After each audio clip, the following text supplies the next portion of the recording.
Hello प्यारे विद्यार्थियों, आपका शिक्षा सुगम यूट्यूब चैनल में हृदय से स्वागत है। और आज हम बात करेंगे प्रेजेंट कंटिन्यूअस टेंस की। प्यारे विद्यार्थियों और प्रतियोगियों, अगर आप मेरे चैनल शिक्षा सुगम पर पहली बार आए हैं तो चैनल को सब्सक्राइब ज़रूर कर लें। और इससे पहले के जो भी टेंस हैं वो अगर आपने नहीं देखे हैं तो पार्ट 1 से लेकर के पार्ट 4 तक के जो भी वीडियो हैं मेरे, वो आप ज़रूर देखें। आज हमारा पार्ट 5 है और आज हम पार्ट 5 के बारे में बात करेंगे। ठीक है, ये पार्ट 5 है और यहाँ प्रेजेंट कंटिन्यूअस टेंस की हम चर्चा करेंगे। बहुत ही सिंपल टेंस है ये, बहुत ही साधारण सी बातें हैं इसमें और आपको केवल 2-3 बातें ही ध्यान रखनी है। आप इस टेंस को बहुत आसानी से सीख जाएंगे। तो इस टेंस के बारे में हम बात कर लेते हैं। The tenses simply show the time of an action. यहाँ पर किसी भी घटना या कार्य के समय की बात की जाती है। ठीक है, और ये क्या शो करता है? Present continuous tense indicates an action which is in progress at the time of speaking. यानी कि जिस समय की आप बात कर रहे हैं उस समय कार्य प्रगति पर माना जाता है, उस समय कार्य जारी रहना शो होता है। ठीक है, और एट द प्रेजेंट टाइम या वो उस समय या वर्तमान में कार्य का जारी होना इसमें शो होता है। ठीक है, चलिए मैं आपको यहीं तक इसकी एक हिंदी पहचान है वो उसके बारे में मैं आपको बता देता हूँ। तो हिंदी पहचान, इसके जो भी हिंदी वाक्य होंगे उन हिंदी वाक्यों के अंत में रहा है, ठीक है, रहे हैं, इसके अलावा रही हैं, ठीक है, या रहा हूँ या रही हूँ, ये शब्द हिंदी वाक्य के अंत में ज़रूर आते हैं। और कार्य है वो वर्तमान में जारी होना प्रकट होता है। आगे बात समझ में? हिंदी वाक्य के अंत में रहा है, रही हैं, रहा हूँ, रही है, रही हूँ, रहे हैं आदि शब्द आते हैं और कार्य वर्तमान में जारी रहना प्रकट होता है। ठीक है, इस टेंस में उन घटनाओं की बात की जाती है जो वर्तमान में घटित हो रही है। घटित हो रही का मतलब ये हो गया कि कार्य वो अभी चल रहा है या कार्य प्रगति पर हो। ठीक है, ये इसकी हो गई हिंदी पहचान। तो ये थी इसकी हिंदी पहचान। और अब हम बात कर लेते हैं इसकी अंग्रेजी पहचान क्या है। ठीक है, अंग्रेजी पहचान कोई ज़्यादा बड़ी डिफ़िकल्ट नहीं है, नॉर्मल सी पहचान है। वो ये है कि इसके जो कॉमन मार्कर्स होते हैं, कुछ इंडिकेटर्स होते हैं, जैसे इन वाक्यों के अंत में एक तो करंटली शब्द ज़रूर आता है। कहीं ना कहीं अगर करंटली आ रहा है तो इसका मतलब यह है कि वो प्रेजेंट कंटिन्यूअस का हो सकता है। 8% भी आ सकता है। क्या आ सकता है?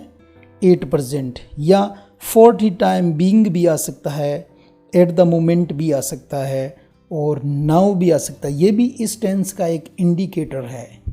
Look, listen, be careful, while, when आदि शब्द अगर अंग्रेजी वाक्य में आए तो आप पहचान सकते हैं कि ये प्रेजेंट कंटिन्यूअस टेंस का वाक्य है। इसके अलावा इसमें हमेशा जो वर्ब की फर्स्ट फॉर्म है उसके साथ ING ज़रूर आता है, यानी कि विंग फॉर्म यहाँ उपयोग में होती है। इस चीज़ का आपको ख्याल रखना है। ठीक है, अब हम बात करते हैं कि इस टेंस की हेल्पिंग वर्ब क्या है। ठीक है, लीजिए, इस टेंस की हेल्पिंग वर्ब है या ऑक्सिलरी वर्ब है, वो है इज, एम और आर। 3 ही हेल्पिंग वर्ब है। देखो, इससे पहले हमने जो टेंस पढ़े हैं, चाहे सिंपल प्रेजेंट ले लो या सिंपल पास्ट ले लो या सिंपल फ्यूचर ले लो, वहाँ पर 1 या 2 हेल्पिंग वर्ब थी। लेकिन इस टेंस के अंदर यहाँ कितनी हेल्पिंग वर्ब है? 3 हेल्पिंग वर्ब है। ठीक है, यहाँ ज़्यादा टेंशन लेने की ज़रूरत नहीं, वहाँ 2 थी तो अच्छा इनका उपयोग हो जाता था, लेकिन यहाँ इनका उपयोग हम कैसे करेंगे? ठीक है, तो यहाँ जो इज़ हेल्पिंग वर्ब है will be used with third person singular subject. ये थर्ड पर्सन के सिंगुलर सब्जेक्ट यानी कि ही, शी, इट और नेम, इनके साथ किसका प्रयोग होगा? इनके साथ इज का प्रयोग होगा। किसका उपयोग होगा? इज का। अब देखिए, अब हमारे सामने आया am. Am will be used with first person singular subject, it means with I. इसका उपयोग सिर्फ आई के साथ होगा। ठीक है, और फिर आती है are. Are will be used with first person plural subject. यहाँ फर्स्ट नहीं समझे आप इसे, will be used plural subject of the first, second and third person. देखिए फर्स्ट ऑफ ऑल तो ये फर्स्ट पर्सन में होता है आई और वी, लेकिन आई का उपयोग एम के साथ हो चुका है तो यहाँ बच गया वी के साथ होगा। सेकेंड पर्सन में हमारे पास होता है यू। क्या होता है? यू। और थर्ड पर्सन में हमारे साथ क्या रहेगा? आप आइडिया लगा सकते हैं, दे। ठीक है, तो वी, यू, दे या प्लूरल कोई भी सब्जेक्ट हो उसके साथ आर का उपयोग करते हैं। तो इंग्लिश पहचान इस टेंस की ये हो गई कि यहाँ पर हमेशा वर्ब की फर्स्ट फॉर्म के साथ क्या आएगा? यहाँ वर्ब की फर्स्ट फॉर्म के साथ एक विंग फॉर्म आएगी। क्या आएगी? विंग, यानी कि वर्ब की फर्स्ट फॉर्म के साथ आईएनजी। यहाँ पर 3 हेल्पिंग वर्ब उपयोग में ली जाएगी, इज, एम, आर। इज है वो ही, सी, इट और नेम के साथ उपयोग में करेंगे, और जो एम है वो आई के साथ उपयोग में आएगा, और जो आर है वो वी, यू और दे के साथ उपयोग में आएंगे। ठीक है, चलिए कुछ और हम बातें कर लेते हैं। यहाँ देखिए, be aware of the use of the first individual person I. We use I in negative question form aren't I instead of am not I. ठीक है ना, यानी कि जब भी नेगेटिव पर्सन का उपयोग किया जाएगा वहाँ पर एम नॉट आई की स्थान पर हम क्या उपयोग में लेते हैं? आरेंट आई का। यहाँ हम यूके में कौन सी इंग्लिश यूज़ में ली जाती है और यूएस में कौन सी इंग्लिश यूज़ ली जाती है, उनके साथ क्या नियम बैठते हैं, उसका भी मैं आपको थोड़ा थोड़ा जानकारी दूंगा। ठीक है, चलिए पहचान हो गई प्रेजेंट कंटिन्यूअस की, और अब हम कॉमन फॉर्मूले की बात कर लेते हैं। अब हम अफर्मेटिव सेंटेंस की बात कर लेते हैं, जो इसका पहला ही सेंटेंस है। चलिए देखिए, मैंने आपको सबसे पहले बताया था, पिछले टेंसों में बताया था, पिछले वीडियो में बताया था, इसके अलावा मैंने आपको जो प्री टेंस नॉलेज है पार्ट 1 के अंदर भी बताया था कि इंग्लिश में किसी भी फॉर्मूले, किसी भी वाक्य का निर्माण करना है तो उसका फॉर्मूला है SVO, यानी कि subject plus verb plus object. SVO आपको हमेशा याद रखना है। अब यहाँ आप देखिएगा कि अफर्मेटिव सेंटेंस का हम निर्माण करेंगे। किसका करेंगे? अफर्मेटिव सेंटेंस का। तो हमने सेट कर दिया यहाँ पर सब्जेक्ट, ये एस यानी हो गया हमारा सब्जेक्ट, वी यानी हो गई हमारी वर्ब और ओ यानी हो गया हमारा ऑब्जेक्ट। ठीक है, अब हम क्या करते हैं, वर्ब को 2 भागों में डिवाइड करते हैं। वर्ब हमेशा 2 भागों में ही डिवाइड होती है, एक होती है हेल्पिंग वर्ब और एक होती है मेन वर्ब। इस हेल्पिंग वर्ब को हम ऑक्सिलरी वर्ब भी कहते हैं। क्या कहते हैं? Auxiliary verb. ठीक है, तो यहाँ हेल्पिंग वर्ब होगी, अब मेन वर्ब होगी। अब जैसे कि मैंने आपको पहले सूचित किया था कि इसकी हेल्पिंग वर्ब क्या है, इसकी हेल्पिंग वर्ब क्या है? इज, एम और आर क्या हो जाएगी, इज, एम, आर इसकी हेल्पिंग वर्ब है। तो हेल्पिंग वर्ब के स्थान पर हमने लग दिया इज, एम, आर, ठीक है। और मेन वर्ब के स्थान पर हमने लिख दिया वर्ब की फर्स्ट फॉर्म प्लस आईएनजी। जैसे कि मैंने इसकी रिकॉग्नाइजेशन, इंग्लिश रिकॉग्नाइजेशन में आपको बताया था कि विंग फॉर्म काम में आती है, यानी कि वर्ब की फर्स्ट फॉर्म प्लस आईएनजी काम में आती है, और हेल्पिंग वर्ब में इज, एम, आर होता है, ठीक है। अब ये ऑब्जेक्ट मैंने सीधा यहाँ फिक्स कर दिया, और इसके साथ में रेस्ट ऑफ सेंटेंस यानी कि अदर्स जो भी वाक्य में आते हैं वो यहाँ लिखे जाएंगे, और फर्स्ट ऑफ ऑल मैंने यहाँ पर सब्जेक्ट लिख ही दिया है, ठीक है। तो इस प्रकार हमारा फॉर्मूला हो जाएगा subject plus is, am, are plus verb की first form plus ING plus object plus others. तो बहुत ही सिंपल है। आप अगर रेगुलर मेरी क्लास अटेंड कर रहे हैं तब आपको इसमें कोई भी समस्या नहीं आएगी, इसकी मैं गारंटी लेता हूँ, ठीक है। जैसे हम यहाँ एक वाक्य बनाते हैं, वह हमेशा बाजार,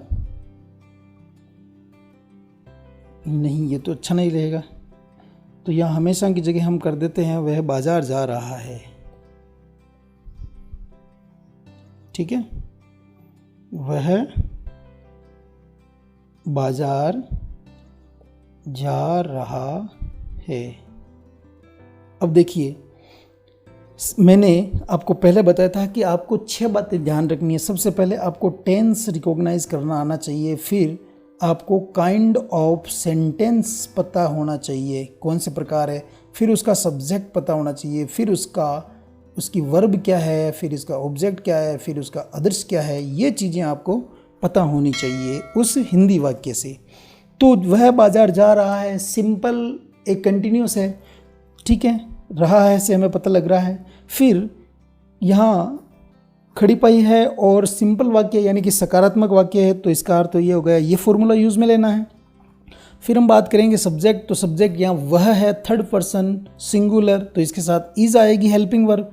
सब्जेक्ट वह हो गया, तो वह को हम लिखेंगे यहाँ पर ही, ठीक है।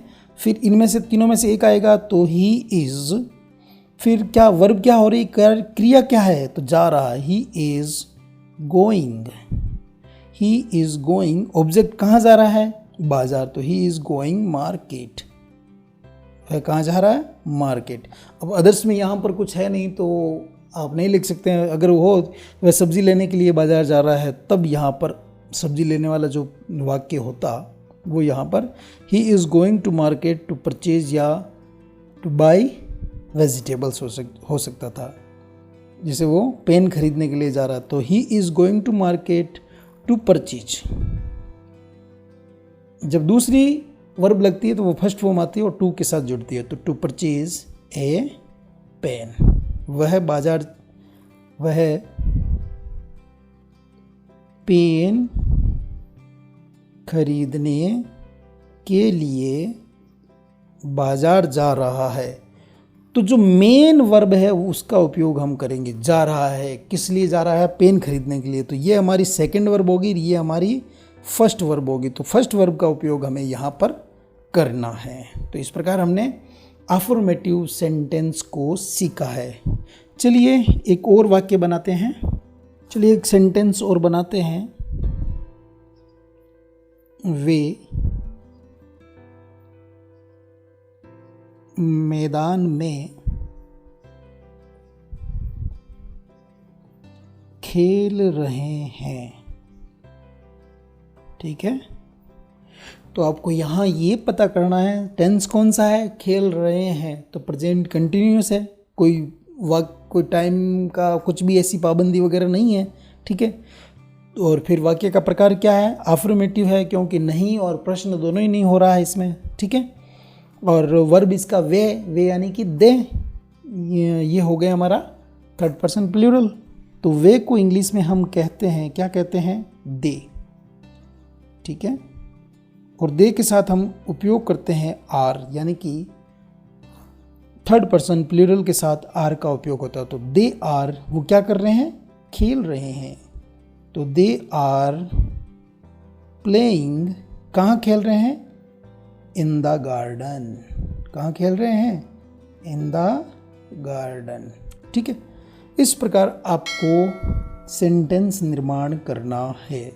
बहुत आसान है, अगर समझ में नहीं आई तो आप वीडियो को बार बार देखें तो आसानी से आप इसे समझ पाएंगे।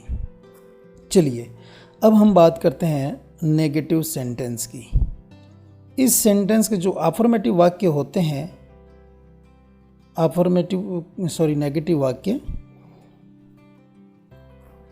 तो अब यहाँ देखिए, जैसे मैंने पहले आपको बताया था कि इसका सिंपल फॉर्मूला है SVO, सब्जेक्ट वर्ब ऑब्जेक्ट, और वर्ब को दो भागों में डिवाइड करते हैं, हेल्पिंग वर्ब और मेन वर्ब के रूप में। ठीक है, तो हेल्पिंग वर्ब इज़-एम-आर आ गई और मेन वर्ब आ गई वर्ब की फर्स्ट फॉर्म प्लस ING। अब यहाँ देखिए, जब भी आप नॉट का प्रयोग करेंगे तो नॉट है वो हेल्पिंग वर्ब और मेन वर्ब के बीच में आ जाएगी, यानी कि हेल्पिंग वर्ब कहाँ आ जाएगी? इन दोनों के, नॉट कहाँ आ जाएगा? इन दोनों के बीच में। ठीक है, जैसे पहले वाला जो वाक्य था उसमें यहाँ पर ये नहीं था। पहले वाला कौन सा? अफर्मेटिव में subject plus is am are plus verb की first form plus ING plus object और अदर्स था। लेकिन अब यहाँ हेल्पिंग वर्ब इज़-एम-आर और वर्ब की फर्स्ट फॉर्म ING के बीच में कौन आ गया? नॉट आ गया है। ठीक है, तो फॉर्मूला क्या बन गया? Subject plus is am are plus not plus wing plus object plus others, ये फॉर्मूला बन गया है। अब हम इस फॉर्मूले के अनुसार एक नेगेटिव वाक्य का निर्माण करके देखते हैं। चलिए यहीं हम वाक्य का निर्माण करते हैं। तो वाक्य बनाते हैं हम, सीता खाना नहीं पका रही है। सीता खाना नहीं पका रही है। ठीक है, तो पता लगता है रही है आ रहा है तो प्रेजेंट कंटिन्यूअस है, नहीं आ गया तो ये नेगेटिव है, सब्जेक्ट सीता है तो सीता के अनुसार इसकी हेल्पिंग वर्ब लग जाएगी। तो चलिए इसका इंग्लिश वर्जन हम तलाश करने का प्रयास करते हैं। तो आ जाएगी सीता, सीता के साथ हम इज़ लगाते हैं तो सीता, फिर इज़, हेल्पिंग वर्ब के बाद क्या लग रही है? यहाँ हेल्पिंग वर्ब के बाद क्या लग रही है? नॉट। तो सीता इज़ नॉट, फिर वर्ब क्या हो गई? पकाना, और पकाना को हम कहते हैं कुक, फिर कुक से बन गया cooking. Sita is not cooking food. ठीक है, कोई पेचीदा नहीं है, सिर्फ यहाँ नोट लो गया। सीता खाना पका रही है, जैसे मान लीजिए ये नहीं है तो सीता खाना पका रही है तो सीता इज़ कुकिंग फूड। नहीं आ गया तो हेल्पिंग वर्ब और मेन वर्ब के बीच में क्या लग गया? नॉट लग गया। तो इस प्रकार आसानी से हम नेगेटिव सेंटेंस भी बना सकते हैं। अब हम बात करेंगे इंट्रोगेटिव सेंटेंस के बारे में। इंट्रोगेटिव सेंटेंस भी आसान है। यहाँ देखिए आप, वही बात SVO आ गया है और V को दो भागों में डिवाइड कर दिया है मैंने, हेल्पिंग वर्ब और मेन वर्ब। हेल्पिंग वर्ब में मैंने यहाँ इज़-एम-आर और मेन वर्ब में विंग लगा दिया है, वर्ब की फर्स्ट फॉर्म प्लस ING। ठीक है, ऑब्जेक्ट प्लस अदर्स। ये तो वही हो गया जो अफर्मेटिव वाक्य था। तो अफर्मेटिव वाक्य का जो फॉर्मूला था उसमें ये जो इज़-एम-आर है इसको यहाँ से हम हटा देंगे और ये कहाँ लगा देंगे? सब्जेक्ट से इसे पहले लगा देंगे। जैसे मान लीजिए मैंने इसको यहाँ इस प्रकार लगा दिया इज़-एम-आर, फिर उसके बाद में क्या आ गया? सब्जेक्ट, फिर क्या आ गई? वर्ब की फर्स्ट फॉर्म प्लस ING, फिर ऑब्जेक्ट और फिर आ गया हमारा अदर्स। किया क्या? अफर्मेटिव और इंटरोगेटिव सेंटेंस के फॉर्मूले सेम हैं, बस सब्जेक्ट और हेल्पिंग वर्ब एक दूसरे को क्या कर रहे हैं? प्रतिस्थापित कर रहे हैं, रिप्लेस कर रहे हैं। इज़-एम-आर है वो सब्जेक्ट की जगह आ जाता है और सब्जेक्ट है वो इज़-एम-आर की जगह आ जाता है। ठीक है, तो ये आसानी से इस फॉर्मूले को आपको समझना। जब भी आप फॉर्मूले को समझ पाओगे तभी आप इसका ट्रांसलेशन है वो आसानी से कर पाएंगे, नहीं तो नहीं कर पाएंगे। जैसे मान लीजिए मैं एक वाक्य बनाता हूँ, क्या तुम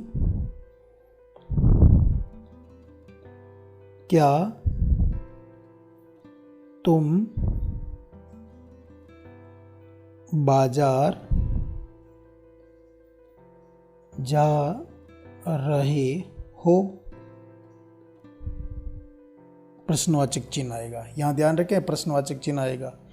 तो क्या तुम बाजार जा रहे हो, तो इसका क्या हो जाएगा? तो देखिए, सबसे पहले जा रहे हो मतलब प्रेजेंट कंटिन्यूअस, प्रश्नवाचक चिन्ह आया है, क्या प्रश्न का भाव है, तो यहाँ इसे प्रश्नवाचक वाक्य मानेंगे, इंट्रोगेटिव सेंटेंस मानेंगे। फिर इसका सब्जेक्ट तुम है, तो तुम, अब सब्जेक्ट क्यों पहचानते हैं हम? सब्जेक्ट हमें इसलिए पहचानना है ताकि हम सब्जेक्ट के अनुसार हेल्पिंग वर्ब का उपयोग कर सकें, ठीक है। फिर आपको वर्ब पहचाननी है, वर्ब क्या यूज़ करेंगे, फिर रेस्ट ऑफ सेंटेंस यानी कि अदर्स क्या है उसे आइडेंटिफाई करना है। तो चलिए इसका इंग्लिश वर्जन तलाश करने का प्रयास करते हैं। तो तुम है, तो तुम के साथ हम क्या यूज़ कर रहे हैं? आर। क्या यूज़ कर रहे हैं? आर। फिर सब्जेक्ट आर यू, फिर वर्ब प्लस आईएनजी, जा रहे हो तो are you going. Are you going कहाँ? Are you going to market या market? Are you going to market? Sign of interrogation. क्या तुम बाजार जा रहे हो? क्या मोहन पुस्तक लिखता है? क्या मोहन पुस्तक लिखता है? तो मोहन क्या है? एक वचन, मोहन पुस्तक लिख रहा है, तो मोहन एक वचन है, तो एक वचन के साथ क्या लिखेंगे? इज। अब देखिए नाउन है इसलिए पहला अक्षर बड़ा आएगा। Is Mohan writing a book. अब यहां आप देखेंगे कि कहीं ये जो राइटिंग, गोइंग वगैरह ये जो लिख रहे हैं ना, तो कहीं ये जो टी है डबल होता है, एफ डबल होता है, कई बार ऐसा आई का वाई का आई बनता है, क्या सिस्टम है? तो इसके बारे में भी एक नियम है, रूल्स हैं इसके। उन रूल्स की हम जब हमारे ये सारे सेंटेंस का प्रकार ख़त्म हो जाएंगे तो मैं लास्ट में आपको बताऊंगा। बहुत ही ज़्यादा उपयोगी हैं, आप उनको ज़रूर देखें, ठीक है। तो इस प्रकार ये तो हो गया हमारा इंटरोगेटिव वाक्य, ठीक है। अब हम बात कर लेते हैं इंट्रोगेटिव नेगेटिव। तो इंट्रोगेटिव नेगेटिव में वही है, इज एम आर पहले आ गया, सब्जेक्ट आ गया, वर्ब की फर्स्ट फॉर्म प्लस आईएनजी आ गई। अब इन सब्जेक्ट और विंग के बीच में हमको क्या लगा देना है? नोट लगा देना है। क्या लगा देना है? नोट। अब आप देख पा रहे हैं इस सेंटेंस को, यहाँ इस दोनों के बीच में मैंने क्या लगाया है?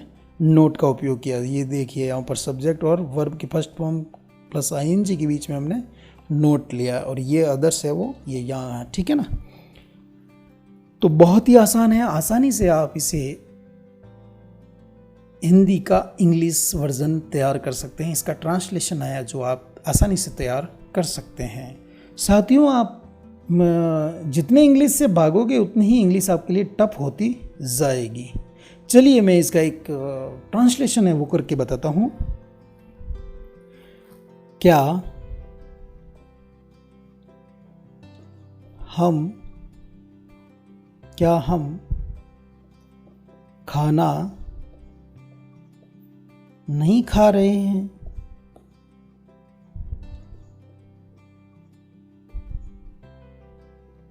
क्या हम खाना नहीं खा रहे हैं?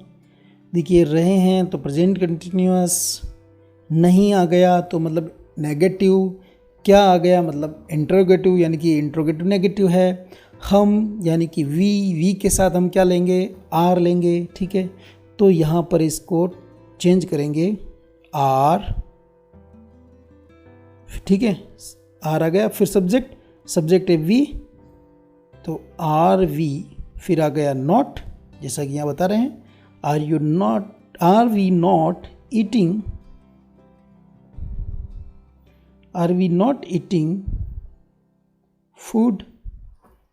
क्या हम खाना नहीं खा रहे हैं? साइन ऑफ इंट्रोगेशन, ठीक है। तो इस प्रकार बहुत ही आसानी से आप इन्हें सीख सकते हैं, लेकिन इसमें आपको थोड़ा प्रयास करना पड़ेगा। अब मैं आपको यहाँ पर सारे के सारे जो सेंटेंस हैं उनको थोड़ा समझाने का प्रयास करता हूँ। देखिए यहाँ पॉजिटिव है, पॉजिटिव यानी कि अफर्मेटिव, पॉजिटिव मतलब अफर्मेटिव, ठीक है। तो अफर्मेटिव में क्या था, सब्जेक्ट प्लस बी यानी कि एम इज आर या is am are plus verb की फर्स्ट फॉर्म प्लस ING। फिर नेगेटिव था, तो नेगेटिव में हमने क्या किया, इन दोनों के बीच में क्या लगा दिया, नोट लगा दिया। फिर इंट्रोगेटिव था, तो इंट्रोगेटिव में हमने क्या किया, इस बी फॉर्म को है उसको कहाँ लेके आ गए, इस सब्जेक्ट से पहले लेके आ गए। ये देखिए यहाँ सब्जेक्ट से पहले आई हुई है। फिर इंट्रोगेटिव नेगेटिव था, तब हमने क्या किया, हमने कुछ नहीं किया। जो इंट्रोगेटिव वाक्य था उसमें सब्जेक्ट के जस्ट पास में यहाँ पर नोट लगा दिया। अब RNTU भी हो सकता है या ऐसे इस प्रकार लिखें तो भी चलेगा, आर वी नॉट गोइंग या आरएंट वी, ठीक है, तो ऐसा भी लिखा जा सकता है। चलिए अब हम यहाँ एक कॉमन है, इनका थोड़ा अध्ययन कर लेते हैं। देखिए ही इज़ वर्किंग, वह काम कर रहा है, ये हमारा अफर्मेटिव हो गया। अब इसको नेगेटिव में कन्वर्ट करना है, तो यहाँ दोनों के बीच में या इनके और इनके बीच में यहाँ क्या लग गया, नॉट लग गया, तो ही इज़ नॉट वर्किंग हो गया। अगर इसको क्वेश्चन में कन्वर्ट करना है तो इज़ ही वर्किंग, ठीक है। अगर इसको नेगेटिव में करना है, isn't he working, isn't he working. She is working, she is not working. Is she working, फिर इजेंट सी वर्किंग, यहाँ सभी के पीछे प्रश्नवाचक चिन्ह है, ठीक है। It is working, it is not working, it is working, is it working, isn't it working.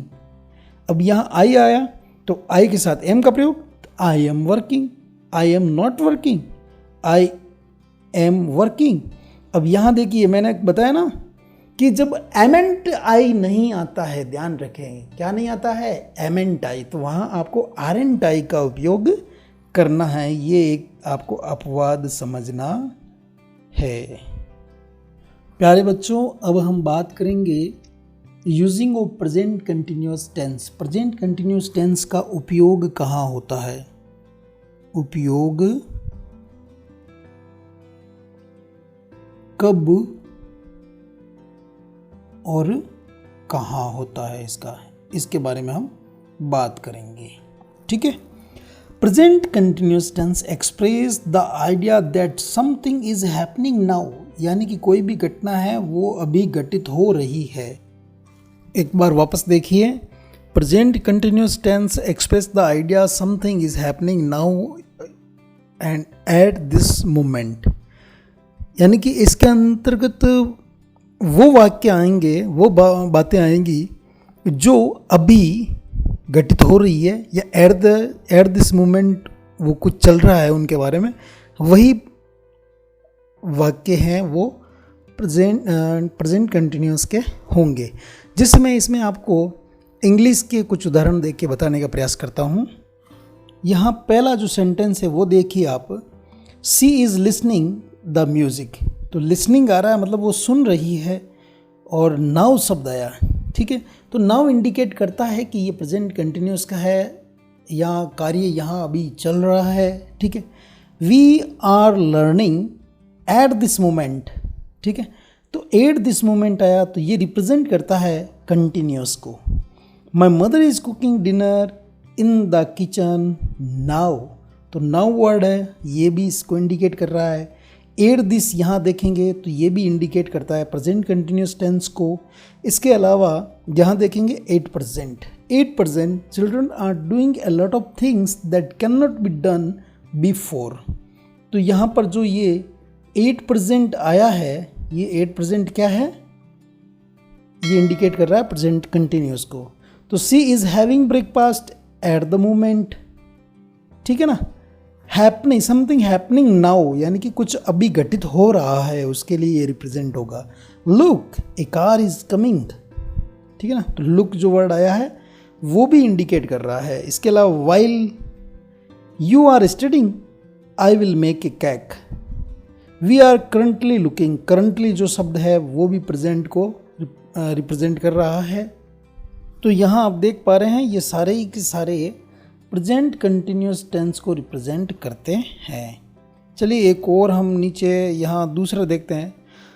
Sometimes present continuous tense express longer action not at a moment but in progress, यानी कि किसी लंबे उद्देश्य को भी वो प्रेजेंट करते हैं, लेकिन वो अभी तो कंप्लीट नहीं हो सकता, लेकिन अभी जारी है, ठीक है ना। Longer action not eight moment but in progress, ठीक है।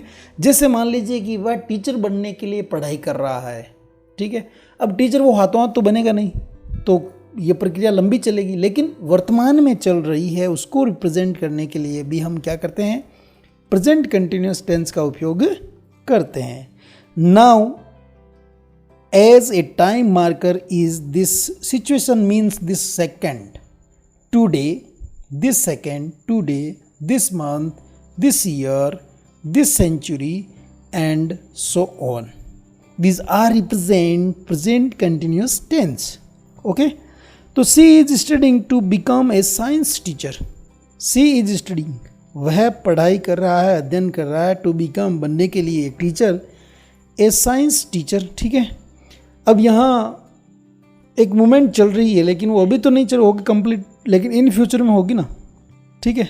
तो प्रोग्रेस में है, तो उसके लिए we are working on a new project. अब प्रोजेक्ट चल रहा है तो किसको रिप्रेजेंट करेगा, प्रेजेंट कंटिन्यूस को। I am learning to play guitar. अब यहाँ देखिए गिटार वो एक दिन में तो सीख नहीं पाएगा, लेकिन longer action not at a moment but in progress, तो यहाँ हम क्या लेंगे, प्रेजेंट कंटिन्यूस टेंस को, ठीक है। अब तीसरा स्थिति देखिए, present continuous tense is used to indicate the something will or will not happen in the near future, यानी कि कोई घटना है वो निकट भविष्य में पूर्ण नहीं होगी, ठीक है ना, वो आगे भी चलती रहेगी। जैसे you are starting work tomorrow, यानी कि क्या कल तुम कार्य शुरू करने जा रहे हो, ठीक है।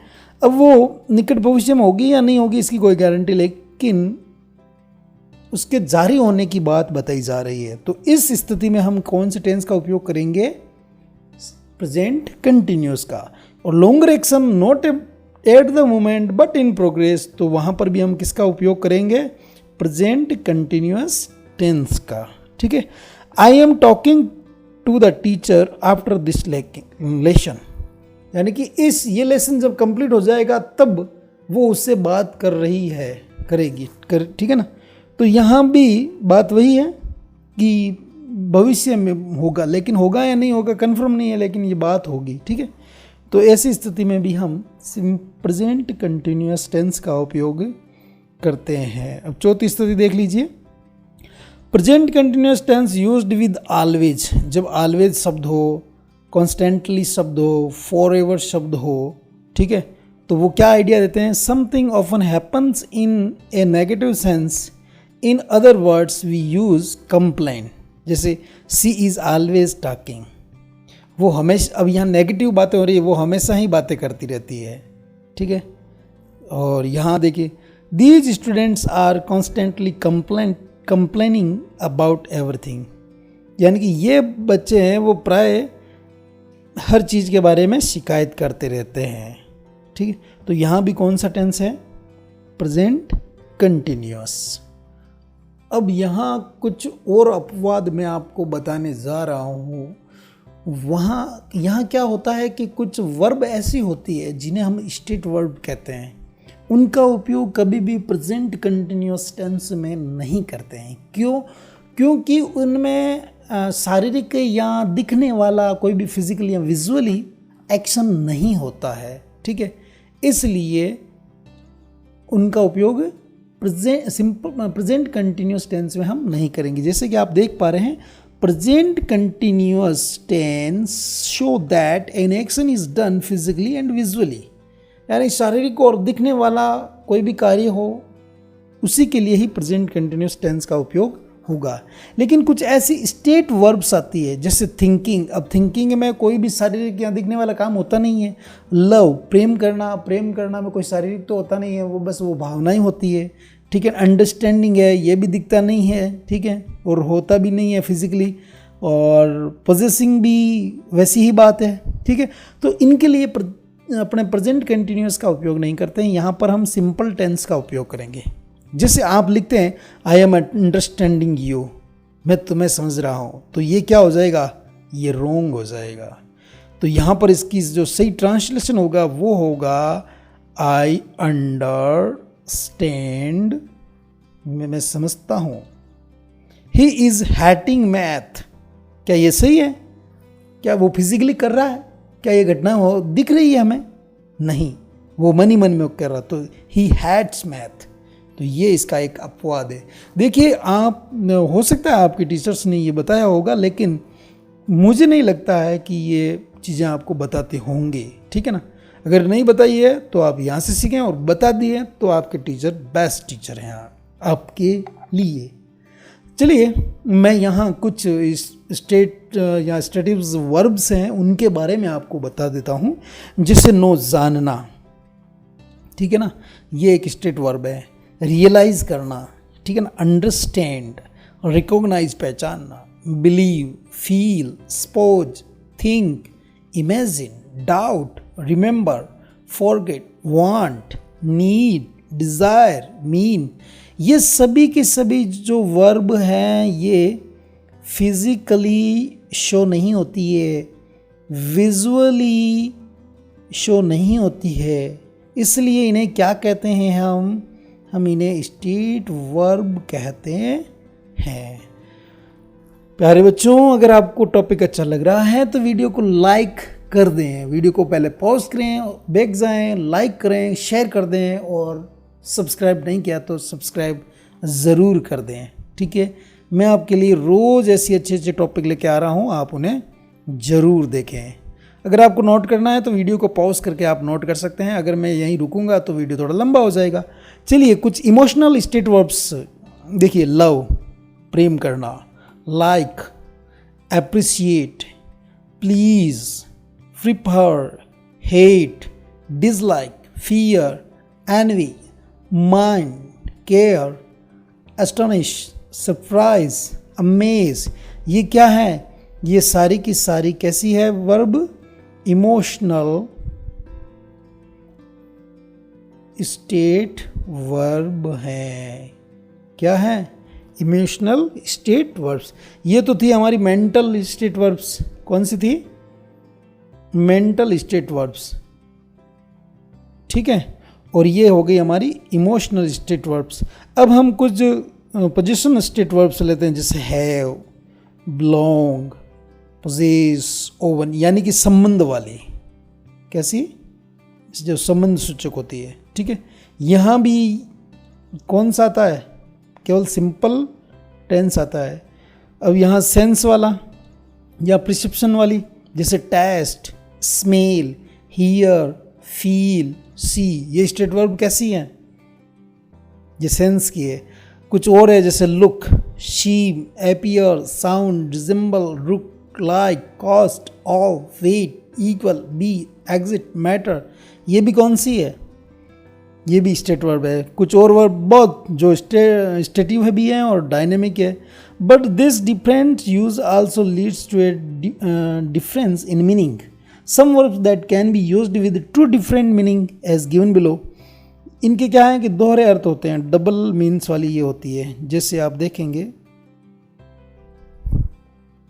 अब यहाँ देखिए जो बी वर्ब है, जो इजेमार वाली वर्बें हैं, तो यहाँ देखिए यूजुअली है स्टेटिव वर्ब। ये सामान्यतः स्टेटिव वर्ब होती हैं, लेकिन जब ये कंटिन्यूस में यूज़ आती है तब इनके अलग अलग एक्शन होते हैं। जैसे यू आर स्टूपिड, तुम मूर्ख हो, तो it is part of your personality. तो यहाँ पर ही उसके एक ठप्पा लग गया है कि तुम मूर्ख हो, ठीक है। अब इसका थोड़ा और अर्थ चेंज कर देते हैं, यू आर बीइंग स्टूपिड, तो इसका अर्थ यहाँ ये हो गया कि आप अभी मूर्ख हैं। नॉट यूजुअली, सामान्यतः, जैसे आपने देखा होगा ऐसे कई बार कहते, अरे यार कैसी मूर्खता की बात कर रहे हो, क्या वो हमेशा मूर्ख है? नहीं, वो उसी समय ऐसी बात कर दी इसलिए कह दिया उसको। ठीक है, अब यहाँ थिंक के बारे में भी आप देख सकते हैं, थिंक हैव एन ओपिनियन। ठीक है, I think that copy is great, यहाँ एक ओपिनियन आ रहा है। ठीक है, ये स्टेटिव है। अब डायनेमिक में क्या कंसिडर कर रहे हैं, हैव इन माई हेड कर रहे हैं। What are you thinking about? I am thinking about my next holiday. ठीक है, तो यहाँ पर तो एक तो यहाँ ओपिनियन की बात हो रही है और यहाँ पर एक डायनेमिक या कंसिडरेशन का काम हो रहा है। ठीक है, तो वर्ब होती हैं जिनका दोनों ही अर्थ होते हैं, वो डायनेमिक भी होती है और स्टेटिव्स भी होती है। ठीक है, चलिए इसी प्रकार हैव स्टेटस भी है। I have a car, I am having a party, तो यहाँ ये थोड़ा डायनेमिक भी है। तो इस प्रकार आप देख सकते हैं शी भी है। ठीक है, टेस्ट के भी ड्यूल अर्थ हैं। चलिए अब हम बात करते हैं वर्ब प्लस आईएनजी मिलकर के कैसे बनाएंगे विंग। ठीक है, इसके बारे में हम अब बात करेंगे। आपने देखा होगा कभी कभी आप जैसे वर्ब लिखते हैं, तो चलिए मैं आपको सीधा एग्जाम्पल के माध्यम से ही बताने का प्रयास करता हूँ। चलिए इन्हें देखते हैं। If the verb end with E we remove E and add ING. जैसे आप यहाँ देख रहे हैं LIVE। ठीक है, अब इसको ING में कन्वर्ट करना है तो क्या हो जाएगा, LIVING, लिविंग, जैसा कि आप देख पा रहे हैं। अब यहाँ राइड है RIDE, तो ये जो ई है हट जाएगा और इसका अर्थ क्या हो जाएगा, राइडिंग। क्या हो गया, राइडिंग। अब आगे देखिए मेक का, तो मेक में आप यहाँ देखेंगे ये जो ई है ये ई हट गया है, ई क्या हो गया है, यहाँ से हट चुका है। ठीक है, अब यहाँ ई हट गया है तो ई का क्या बन गया, आई बन गया, सीधा ING लग गया है। ठीक है, एक प्रकार तो ये होता है कि जब अंत किसी वर्ब का ई से होता है तो वहाँ ई हट जाता है और ING लग जाता है। अब हम देखते हैं next topic. If the verb end with consonant and vowels plus consonant, यानी कि देखिए यहाँ STOP, ये कॉन्सोनेंट, ये वोवेल्स, ये consonant, we double the final consonant and add ING। जो फाइनल कॉन्सोनेंट होता है P, इसको हम डबल कर देते हैं और यहाँ क्या लगा देते हैं, ING। जैसे यहाँ आप देखें कॉन्सोनेंट वोवेल कॉन्सोनेंट, तो इस कॉन्सोनेंट को डबल कर दिया यहाँ पर और क्या लगा दिया, ING। ठीक है, रन था तो इसका हमने क्या कर दिया, रनिंग कर दिया। प्लान था तो इसका प्लानिंग कर दिया। ठीक है, अगला एक देखिए अलग टॉपिक है। If the verb end with IE, जब IE से कोई वर्ब खत्म होती है, we change it to YING, यानी कि ये जो दो अक्षर हैं इनको हम Y से बदल देंगे। ठीक है, जैसे लाई का लाइंग हो गया। ठीक है, LIE था, अब इसकी जगह क्या लगा दिया, YING, तो ये क्या बन गया, लेइंग। इसी प्रकार डाइंग, इसी प्रकार टाइंग। ठीक है, if the verb and with to consonants, जब दो कॉन्सोनेंट से वो एंड होती है, जैसे आयन और जी दोनों ही क्या है, व्यंजन है, we do not double the final consonant and add ING। दोनों ही कॉन्सोनेंट है, जैसे यहाँ देखिए आप क्या है, सिंग। ठीक है, तो हम क्या करेंगे, सिंग है तो यहाँ कुछ नहीं करना है, केवल ING कर दो। ठीक है, if two syllable verb end with consonant vowel consonant, किससे हो, consonant vowel consonant, we do not double the final consonant when the stress is on the first syllable and add ING। यहाँ देखिए HAPPEN, तो यहाँ happen हो गया। अब यहाँ वापस क्या कर रहे हैं, ING। ENTER आ रहा है। ठीक है, दो कॉन्सोनेंट यहाँ आ रहे तो यहाँ एंटरिंग कर दिया, या सफ़र आ रहा है तो यहाँ सफरिंग कर दिया। तो यहाँ ये वो पहले वाला जो नियम है वो लागू नहीं होगा। चलिए छठा पॉइंट एक और, if verb end with WXY, verb किससे शुरू हो, WX और Y, और when the final syllable is not emphasized, we do not double the final consonant and ING, जिसे फिक्स है, ठीक है, तो इसका सीधा फिक्सिंग कर देंगे। एन्जॉय है, एन्जॉइंग कर देंगे। स्नो है, स्नोइंग, यानी कि WXY हो और फाइनल सिलेबल इज नॉट एक्सम्फसाइज्ड हो तो यहाँ क्या कर देंगे, सिर्फ ING लगाना है। If the verb and 2 vowels, जैसे आप 2 वोवल्स हैं और एक क्या है, कॉन्सोनेंट है, तब हम क्या करेंगे, इसे भी डबल नहीं करेंगे और सीधा ING लगा देते हैं। आपको बस वही ध्यान रखना कि IE का Y कहाँ बनता है, डबल कहाँ होता है, ठीक है। अब यहाँ आप देखिए, यहाँ रेफर है, ये रेफर का क्यों हो रहा है, ये ट्रेवलिंग का क्यों हो रहा है, यहाँ देखिए, if the verb end with consonant and vowels and plus L, देखिए consonant vowels plus L, consonant vowel plus L, ठीक है। तो we normally double the final L, ये L है, इसको क्या कर देंगे, डबल, जैसे आप देख रहे हैं, और क्या लगा देंगे, ING। However the United states they do not double L, जैसे आप देख रहे हैं यूनाइटेड स्टेट में जो इंग्लिश यूज़ में हो रही है वहाँ ट्रेवलिंग की स्पेलिंग में L सिंगल आएगा, लेकिन यूनाइटेड किंगडम UK की जो आएगी इंग्लिश, उसमें क्या होगा, डबल L होता है, ठीक है। चलिए 9वां पॉइंट एक बार और देख लेते हैं इसको। If the verb end with stressed vowels plus R, यहाँ देखिए स्ट्रेस्ड वोवल E और यहाँ R से हो रहा है, तो डबल द फाइनल R, तो इस R को हम क्या कर देंगे, डबल कर देंगे, ठीक है, जैसे रेफरिंग। फिर यहाँ भी डिफरिंग, तो यहाँ R क्या हो रहा है, डबल, क्यों, क्योंकि यह स्ट्रेस्ड वोवल है, ठीक है। चलिए यहाँ देखिए offer, if the verb end with unstressed vowel, ठीक है, तो यहाँ ऑफर और यहाँ पर भी सफ़र, यहाँ पर भी विस्पर, अलग लगा रहे हैं, यानी अनस्ट्रेस्ड है, तो R यहाँ डबल नहीं होगा, ठीक है। तो इस प्रकार हमने प्रेजेंट कंटिन्यूअस टेंस को देखा है, इसे जानने का प्रयास किया है। वीडियो को पूरा देखने के लिए आपका बहुत बहुत धन्यवाद, थैंक यू, ठीक है। और ज़्यादा से ज़्यादा आप वीडियो को लाइक करें और शेयर करना तो बिल्कुल नहीं भूलें। देखिए, आप अगर एक कोचिंग सेंटर में जाते हैं या किसी ट्यूटर के पास में जाते हैं तो महीने के 500 रुपये आपकी फ़ीस लेते हैं। अगर आप कोचिंग सेंटर में जाते हैं तो 7 से 8 हज़ार 10 हज़ार आपकी कोचिंग फ़ीस लेते हैं। यहाँ आपको मुफ्त में निःशुल्क कोचिंग दी जा रही है, इसलिए आप चैनल को सब्सक्राइब ज़रूर कर लें, लाइक करें, शेयर करें, सब्सक्राइब करें। बहुत बहुत धन्यवाद, थैंक यू।